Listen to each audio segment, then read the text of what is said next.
emotional attraction, that is where we're actually going to build a connection that lasts. And if you find that your relationships are only lasting anywhere from 2 to 3 dates, or things just are flaky, things aren't actually sticking, then I would focus all of your energy on this stuff rather than just the physical attraction. All right, today we're going to be talking about the 6 things that men first notice in a woman and find massively attractive. Dr. Lewandowski is here with me. Really excited for today's podcast. And I want to start this out with a little bit of an exercise for the audience. And I want all the women listening in on this, and maybe the 1% of men who listen to this podcast, weirdly, but for mostly the women, think about the things that you think men first notice in a woman. Like, what do you think men first notice about you and find massively attractive? Just take a second. Just maybe even write it down if you want. Pause this podcast and come back. All right, Gary, what do you think the vast majority of the audience just thought about? I think like most people, your mind, when you first think of attraction, goes automatically to outward, superficial, physical characteristics. Boobs, butt, makeup, hair, clothes, anything physical. Because men are totally visual. That's all that matters, right? That's, I feel like, where everyone's mind went. Fair to say? Absolutely. And so and this is especially true for women, when they're going out and dating and trying to meet men and trying to get noticed, for lack of a better term, we put so much of our energy focusing on building physical attraction. And let's not get things wrong. Like, men notice that stuff. Okay. I'm not going to say like men don't care about boobs, butt, makeup, and so on and so forth. But all of that builds physical attraction. And what we're going to be talking about today is how to really build emotional attraction. And emotional attraction is so much more powerful, so much more potent than physical attraction. Because I'll tell you what, I'm physically attracted to about 10 women every single day as I walk past them. Okay. I don't feel emotional attraction towards any of them, but like, you notice a woman, you're like, wow, she's really beautiful. I'm physically attracted to her, and I'm a married man. But emotional attraction, that is where we're actually going to build a connection that lasts. And if you find that your relationships are only lasting anywhere from 2 to 3 dates, or things just are flaky, things aren't actually sticking, then I would focus all of your energy on this stuff rather than just the physical attraction. What do you think, Gary? Yeah, I think focusing on this represents this huge wealth of untapped potential. Like, people overemphasize the physical thing and put all their energy into those aspects. And you're missing so much, because guys care about physical, but they're also, like, particularly guys you want to attract, you want them to care about the emotional side too. So it's time to start giving guys more credit and paying attention to those other non-physical things that guys really do pay attention to, because frankly, most of the women out there aren't paying attention to this stuff. So it's going to give you a huge advantage. Us men, we have feelings.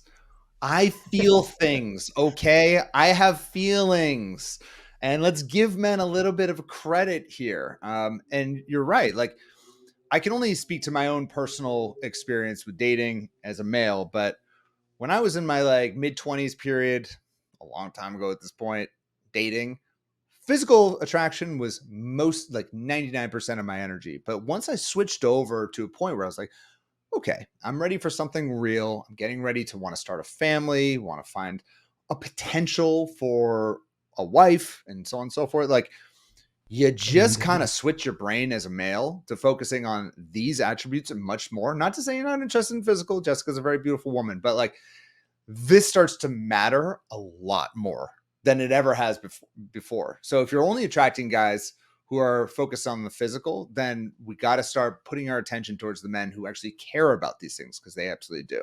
Yeah, absolutely. And, it's important in the sense that, again, a lot of people aren't thinking about these things. And if you want a guy who cares about the emotional side and not as much about the physical side, then you want to make sure you're attracting based on those aspects, right? Yeah. You want to make sure you're attracting the kind of guy you actually want to spend long periods of your life with, and not just some guy who's with you because he thinks you're hot. Gary, you've always been a good guy. You've always been an emotional attraction guy. I feel like you were never a dog. Were you ever a dog? I was not. And it's actually, I was funny. I was just talking to my wife about this because in college, I was like too nice. Like I Yeah, was like friend zone Frank me all the too. time because like I Yeah, was way too nice. And then I realized like, wait a second, like I'm over indexing on the nice side and I just have to tone it down a little bit. And then it was fine. But it was like, it definitely, I skewed way too far towards the like emotional side of things. yeah, me too. I mean, my nickname in college was Friend Zoned Adam, and then it wasn't until I got out of college when then suddenly I kind of learned all of this stuff, which is what's led me on this crazy career path that I'm now on. When I thought I was pretty cool for about 4 years, 4 or 5 years there, when I was coaching men and so on and so forth, and then I went back. So it's Okay. just like kind of a classic, a bell curve of dorky to thinking I'm cool, and I was never actually cool to now super dorky again. So, all right, let's jump into these things. The All right. first Well, one, so yeah, I was going to say, so, to be clear, these are non physical things, and these are things that guys notice right away. And so this first one is actually something, having met your wife, Jessica, and knowing my wife, Colleen, both of our wives are really good at this thing. And this first one is vibe. And vibe is just like their general overall like positivity versus negativity. And your wife, Jessica, my super positive people. So they're not complainers. They're not picky. They're not grumpy, pessimistic. They're not somebody that like dislikes a whole bunch of people. They're not negative and needy. Instead, they're energetic. They're spontaneous. They're fun. They savor the good things in life. They have a lot of gratitude. They're pleasant company. They're fun. They're just a good time to be around. And like that's important. And it's the laughing, the smile. It's just that over. I don't know. Vibe is such like a non-scientific term. I was kind of like hesitant to put it on here, but it's like when you say like someone's vibe, like their energy, like you know exactly what that means when you see it. yeah. Like, have you ever just met someone? And let's think of it the opposite way. Have you ever met someone and you're just like, ugh, I hate this person. I don't know what about it them. I'm not feeling it. There's something about them. And like we we're we've evolved from 100 to 200,000 years of evolution, whatever is Homo sapiens, to like just get a feel for people. And there's some people you meet that just have this negative energy about them. The way they might respond to things, maybe the way they actually just show up, with their body language, their presence. There's just a general negativity about them, and it may just be a reflection of, and more, not maybe, it's probably just a reflection of what's going on in their own personal life that is now just mirroring into their love life. But vibe really matters. And the nice thing is you can really work on these things. Like, you can focus on your life and creating a happy single life so that you are showing up when you meet new people in a positive, fun way. Like, if you don't have positive things going on in your life, and it could be as basic as like you just learned how to crochet, you just started exercising again, you just got a good night's, like the basics. Smiling while talking, smocking as I call it, like all of these things can just reverberate into your love life when you meet a person for the first time. And so this is the number one thing I will tell you that men look for when they meet a woman. Like a guy, especially for those women who aren't getting approached a lot when you go out, or guys aren't talking to you, or they're not staying or continuing to talk to you. Like, men will show up to a venue, and if they're looking to meet women, they'll scan the room for the woman who is least likely to reject them horrifically. And they are looking for women with good vibes, just as like you are probably looking for men with good vibes. It's the same kind of thing. And so just be aware of kind of that energy that you're putting out there to the world. And if you're ever curious about it, like, you could always even ask a friend, be like, I don't know, like, what do you think? Like, it's kind of a weird question, but be like, I don't know, what do you think about my energy tonight? Like, was I showing up the right way? Like, just be open and be honest. Like, let me know, because I really want to get this right. So this is a big one, and men really notice this stuff, and this is what keeps a person like really sticking to you, wanting to see you more, wanting to spend more time. Because guys don't remember what it is that you say; they remember how you make them feel. Like, when they walk away from you, they're not going to remember all the stories you told, all that stuff. They're just going to be like, I like that person, or not so much. Yeah, I mean, it comes down to it. Like, nobody wants to date, men or women. Nobody wants to date like that Eeyore type of person where it's like, oh, but like it's just like they're so draining and like all these things. Like, it's no one wants that person. Yeah. Which actually nicely segues into the next one, which is the other thing that's non-physical that guys notice right away is like a sense of ownership, like the ability to like kind of like own things, be in control of your life, to like kind of like own a room in some sense. It's self-assuredness, it's confidence. It's like, how do you carry yourself? Right. And it's like, you can see that, like, do you like head up, make eye contact, like just that like strong presence. And that comes from a sense of confidence. I think the other part of it, and kind of, this idea of not being an Eeyore, is it's not being a victim. And there was something I heard recently about, I don't know if you know about this. You know about the idea of the second arrow from Buddhism? Do you know about No, this, Adam? I don't think so. So I never heard about this either. And so it's the idea, like, sometimes things in life are going to happen, like bad stuff's going to happen. And so that's the first arrow. Like, you get hit with the first arrow, and it's like, it's a real event. Like, something painful happens, like your car breaks down, a loved one dies, and like, it hurts. Okay. You can't do anything about that first arrow because that's just life. Like, life happens. The second arrow is like a metaphorical thing. And it's like, how do you interpret that first arrow? And so the victim says, why me? This always happens to me. I'm just like a magnet for all this stuff. This keeps happening to me. There's nothing I can do about this. And it's like, the idea of that second arrow is like, all your reaction to the event is adding pain. It's adding heartache, and it's something completely in your control. You're like wallowing in this self-pity. And like, you want to talk about something that's massively, massively unattractive. It's the, woe is me. Why does this keep happening to me? I'm so unlucky. Like, that feeling, not good. Right. Yeah. It could be as basic as, like, let's say you hate your job and you're like, I just hate my job. I keep getting the worst jobs ever. Like, bosses are just the worst, aren't they? And it's like, you are taking a victim position here, as if like you can't go find a great job, or there's something about the job. Maybe it's just you. And that's like a microcosm of many different situations. I'm just thinking of that because I remember I went on a date with one woman who was telling me about how like her past 5 jobs have been the worst jobs ever. And I'm like, I am never going to date you. Sorry, this is not happening. And it's not about the job. It's about like your perception of the job and how life happens.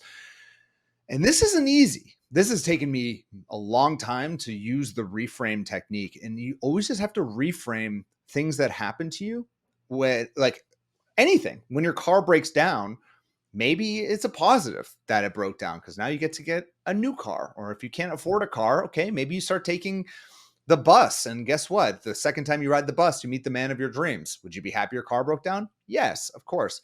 And so it's just looking at life through a lens of total ownership. You're in total control of your life. And the thing is, when you really own your life and own your situation, you will attract people who do the same. And when you play the victim and everything that happens in life, I feel like this has been like a theme of a lot of podcasts lately, but I think it's clearly top mind for both of us. But when you play the victim, guess what? You attract other people who are victims, because victims want to wallow in their grief with other victims. Oh my God, the government is the worst, or like, you can't get ahead these days because of X, Y, or Z, or love is the worst because of dating apps now. Dating apps are just the worst. Or, oh my God, my ex is terrible. Isn't your ex the worst? Oh my gosh. All of that stuff. It's just like they wallow in this stuff and wonder why it is that they're not finding healthy relationships. So I think that this is a super important point. And in many ways, I'll end with this on this kind of rant. I think that why people join coaching programs of any sort, or therapy, or whatever it is, like what we do, Gary, on our mastermind, is we're like the second arrow, because and we try to give the ownership perspective on what can we do to change this, so that we actually make some changes in our life. I feel like that's like the key, is having that unbiased feedback in some area of your life. Yeah, and psychologists talk, it's Buddhists say first and second arrow. Psychologists say it as, primary and secondary emotional response. But it's like that second response. It's like, why is this happening? And what can I do about it is really, really important. And it's a way that people screw this up. It's like, you think of like one of the most common conversations people have when they're dating, it's about past relationships. And if you've done any amount of dating, you've talked to somebody who talks about a past relationship and is like, they're the problem. I don't know why this keeps happening to me. All the people are terrible, blah. And it's just like Eeyore blaming, second arrow, bad, bad, bad. But like, how refreshing would it be to hear someone say, yeah, that past relationship I had didn't work out. And I did some soul searching and I really looked at like what role I was playing in that. And I spent some time figuring it out. I fixed my stuff and I'm ready to go. Yeah. Like, wow. Like, that's somebody you want to date. That's somebody you want to be. And right. So that's, again, that's non-physical, but that's something guys will notice and appreciate, that kind of ownership thing. And it's something, frankly, you want to notice and appreciate in guys as well. Well, that's I was going to say that because I've had clients who've joined and they're like, oh, I'll never date a man who's divorced. Never date a divorced guy. I'm like, okay, well, that really narrows your dating options if you're over the age of 40, starting point. And then the second thing is, it's not about the divorce. That's the problem. It's not about the event. It's about his interpretation of the event and his level of ownership about it. If he's just going off and be like, oh, my wife was such a B, she's a this, she's a that, she took me for everything I am, and oh, she just whatever, and run for the hills. But if he's like, look, we got married when we were 20, we didn't know who we were. I honestly struggled with communication. She struggled with emotional volatility or whatever it is. And we just weren't a fit. But since the divorce, I've actually done a lot of soul searching. I've thought about what it is that I need. And I've worked on this area of my life. Holy crap, marry that guy. Marry that man. That's what you want. So that's ownership. That's what we're talking about. Yeah. Ownership, growth oriented, sign me up. I mean, that's exactly what you want. Yeah. So the third thing that makes somebody massively attractive that's not physical is when you're together, are they fully present? Wait, Gary, sorry. I'm texting right now. Sorry, I got something. I got to do eye contact, pal. Right here. No. Right sorry, here. I got a little text message over here. Oh, that's the worst. What a jerk. Fully present. Oh, don't you hate when people text message when they're with you? They're just not there. Texting, picking up the phone. Like, I had a really good friend of mine, a colleague, and it's like, anytime you'd be in the middle of like a heart-to-heart conversation, if his phone rang, he'd immediately stop what he was doing, hold on, look at it, think about it, call that person back. And it's like, no. Like, there's this perspective about like the phone's there for your convenience, not the person calling. And that's 100%, I think, the way to look at it. And it's the same with texting. It's like fully present is being there, sitting, directing your attention at them, not having your mind wander, but it's also not just not texting. Don't even have your phone out. Have your phone off and away, not part of the conversation. Like, be there for that person. And it's like one of those life principles. And being there is also sharing the stage and not totally dominating the conversation on your own, right? Like, let's both of us be present. Let's both of us have a role. It's amazing how like having your phone away puts you in the top 5% of active listeners nowadays.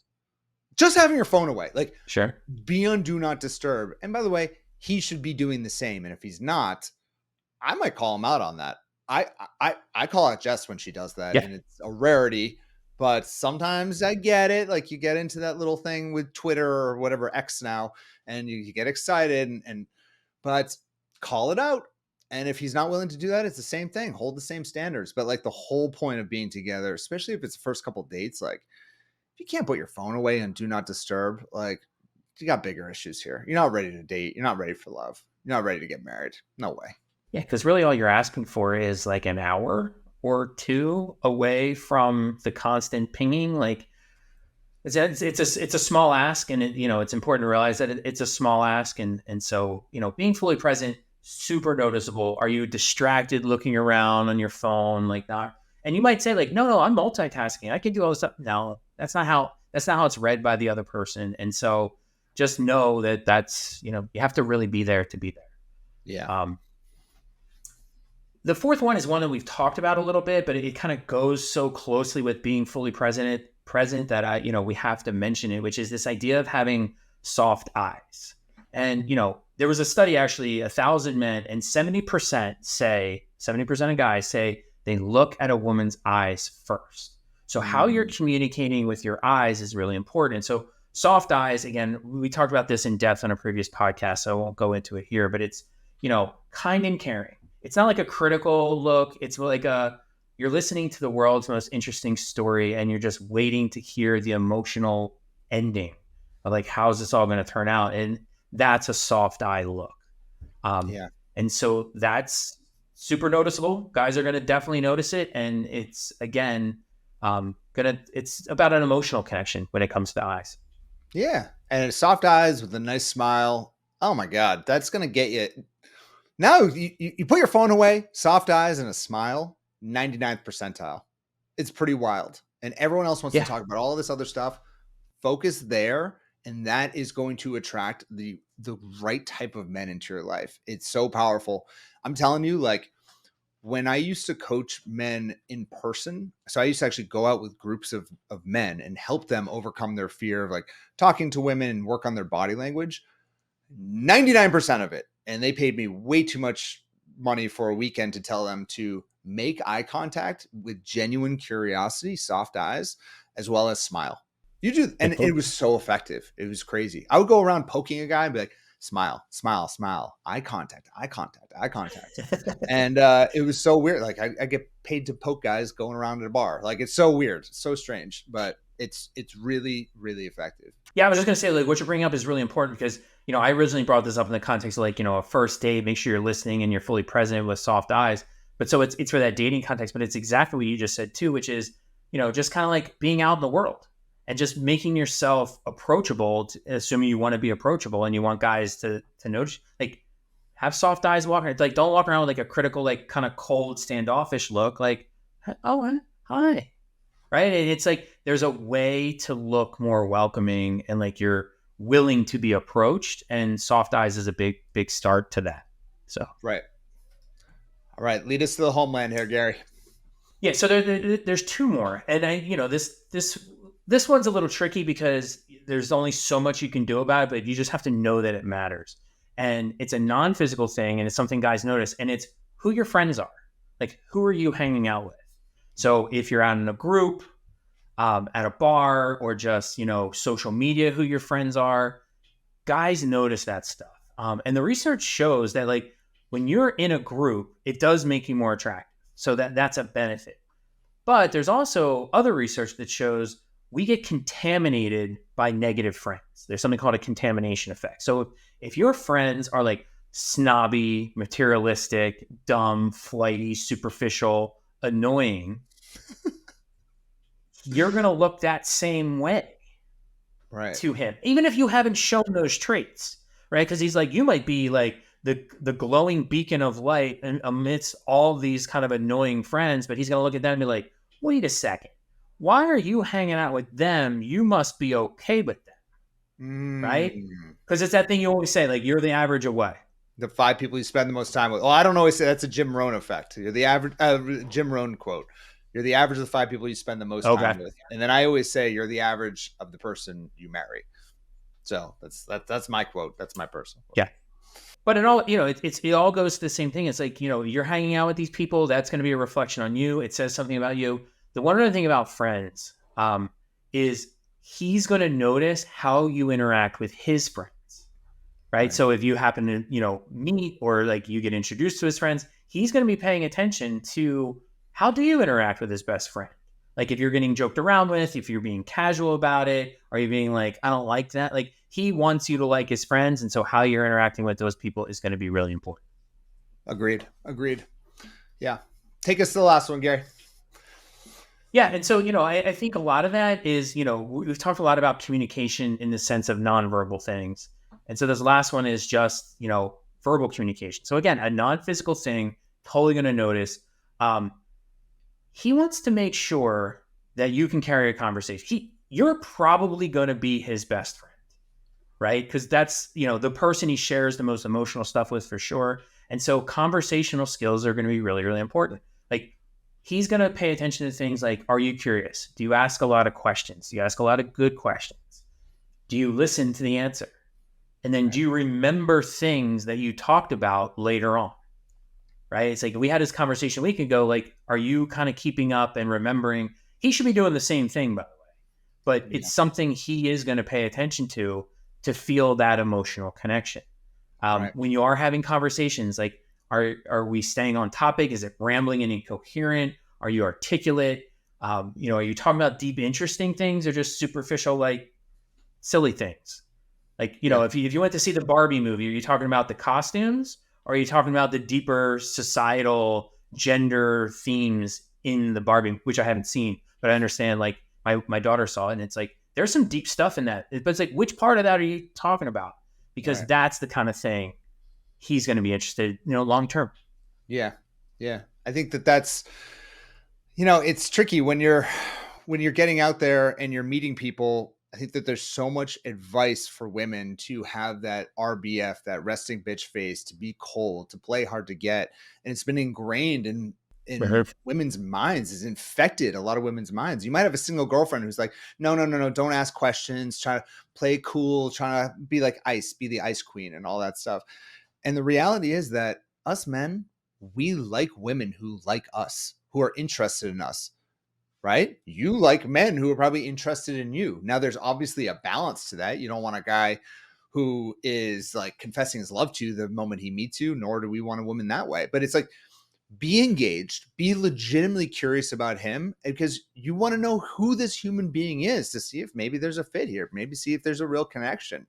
And I just think coming into any date with just that curious mind of trying to understand that person is incredibly powerful. And once again, just puts you in the tippity top of the most attractive women on the planet. Because I know guys who are extremely successful, who have dated models, the most physically attractive women in the world, and they are bored of this person within 2 dates.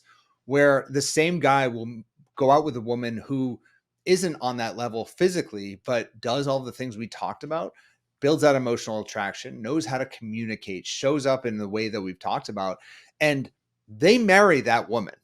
They want to marry that type of person. They want to be around that person, because those types of guys who are really ready for a real long-term relationship, like, they value that so much more than just the physical. So hope you got a lot out of this today and really lean into this stuff, and just give guys a little bit more credit.